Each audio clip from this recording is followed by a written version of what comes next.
I got like the fucking urge to sneeze. I just did sneeze, but you know how sometimes you sneeze, you feel like you got to sneeze again, but you don't know if you have to sneeze again, but you think you might have to sneeze again. So you're just kind of like in this holding pattern, and you're making like a weird face. Like if you were in public, you'd be making a weird face. Somebody'd see your face and be like, "What the fuck's wrong with you?" And you're like, "I might have to fucking sneeze. I don't know if I have to sneeze." And you just stand there for like 10 seconds. I tried to wait this out, but I was like, I gotta get rolling here. I can't just be staring out the fucking window. Anyway, my name is Chris Johnson, and there's something I want to talk about.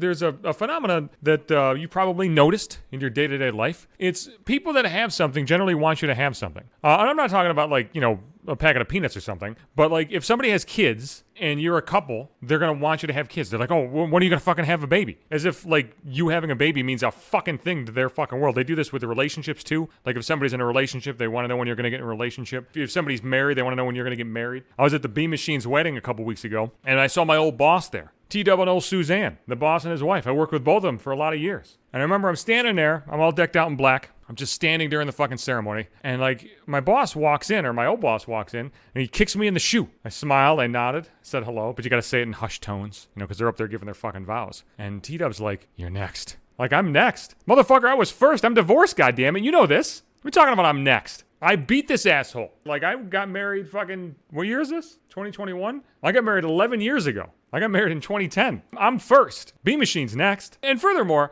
you see me standing here all by myself. I can't even lock down a date to a fucking wedding. So how the fuck do you expect somebody to be standing across from me at a fucking altar? What are you, out of your mind? Actually, I should correct that. I can kind of lock down a date to a wedding. I can ask somebody to go to a wedding. I can get somebody to agree to go to a wedding. But it's almost like you're buying a house, right? Have you ever bought a house? They do like a home inspection. They take a look. You hire some asshole to go in there and check out the fucking bones of the house and like rip it apart and shit. That's what happened with me. Like upon further review after the inspection, this guy's kind of an asshole. Maybe it's not such a good idea. I failed the inspection. So I failed the inspection for the fucking dates, son. You gotta fucking crawl before you can walk, as they say. So if I can't get somebody to agree with me to come here, I don't know how the fuck I'm next. I mean, there's probably a fucking laundry list of people that are more in line than I am to get fucking married next. Like, I don't really think about this because I don't make long-term plans ever because they freak me the fuck out. Long-term plans fuck with my anxiety. They get me a little bit more depressed because I think, like, if I set a long-term goal or a plan, that I have to hit it. And if I don't hit it, I failed. So, like, usually, like, if I make all these goals, I get, like, depressed because I'm not going to hit all these fucking goals. Goals are actually designed for you, like, not to hit them, right? Aren't goals designed for you not to hit them?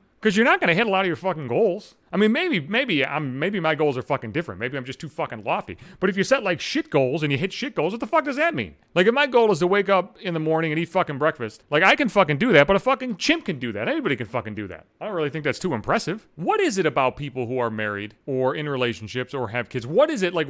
Why do they think that you need that? And I'm not saying I'm like against being in a relationship again or against being married again, but like why do people feel the need to like push others in that direction? And with kids especially, like I don't want kids. I'm 39 years old. That ship has basically sailed. I don't even know if my dick works, but like let's say my dick worked. I'm not gonna fucking have a kid at 39. I can't handle the fucking cats. I can't handle my fucking self. Are you shitting me? Have a fucking kid as a fucking 39-year-old? Fuck. You know what I did today? I slept like 10 fucking hours. Can you do that with a baby? No. I know somebody who just had a fucking infant. You know, wake up and feed the fucking kid and shit. Like it cries. Like, I just can't handle that. Stop pushing people to do shit like that. You don't know what the fuck they're doing. You're gonna make people feel bad. No, I don't feel bad. But I just think it's an interesting thing to do. Like, you are next. Like, maybe he's being sarcastic. Maybe he's like, Chris Johnson is definitely not next. I know this for a fact because I've had him in my employ for a lot of years. I know that he's a fucking mess. Although the entirety of my employment, I was with somebody. Although I didn't really talk about it very much.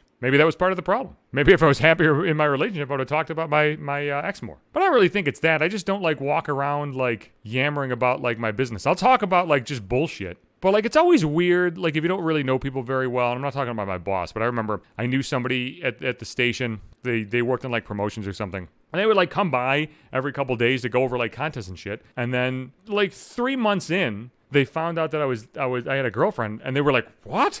I'm thinking, like, when did it come up? Like, I'm not just going to introduce myself like, I'm Chris Johnson, I've got a girlfriend, goddammit, I'm not a complete fucking waste of life. It's just a weird thing to say. I don't know what I assume, like, the relationship is, like, that anybody has with fucking anybody. I meet people all the time. I never think, like, I wonder if they're spoken for. I mean, maybe it's just because I don't give a fuck. Like, what do I care if I just meet somebody? I'm just meeting a bunch of people now because of my new job. Like, I got all these, like, fucking new people coming in my fucking sphere of existence, which is a problem for me because I got to learn all these new names. You know, I'm learning all these fucking fun facts. I don't know if these facts are fun, but they're like, hey, my name is Chris Johnson. Here's a fun fact about me. I have a cat, you know? Well, it's a fact. Is it a fun fact? I'm not sure, but it's a fact. But that's where I'm at, man. That's where I'm at. I tell you what, right now, too, I'm in a very good mood right now. Probably has a lot to do with the fact that I just got a new job and I'm not working on my old job anymore. If the fucking Bean Machine's wedding was today, I might not skip cocktail hour. I might have fucking remembered the card. I might have actually enjoyed being around people. Not that I didn't enjoy being around people when I was fucking there, but there's only a certain amount of fucking energy I had. It's like a video game, right? You play video games, you got your fucking energy bar. When the energy bar goes to the bottom, you die. I don't think I'm gonna die if my energy bar goes to the bottom. I'm just gonna be fucking irritable. I'm gonna tell you to fuck away from me. But like, I was fucked up. So like my energy bar, I was starting like with a half bar of life. I was penalized. I'll be back Sundays and Wednesdays with some new podcast episodes come out. I am on Apple Podcasts and Google Podcasts and Spotify, iHeartRadio, Pandora, wherever the fuck you want to find it. It's all over the fucking place. The host, though, is Podbean.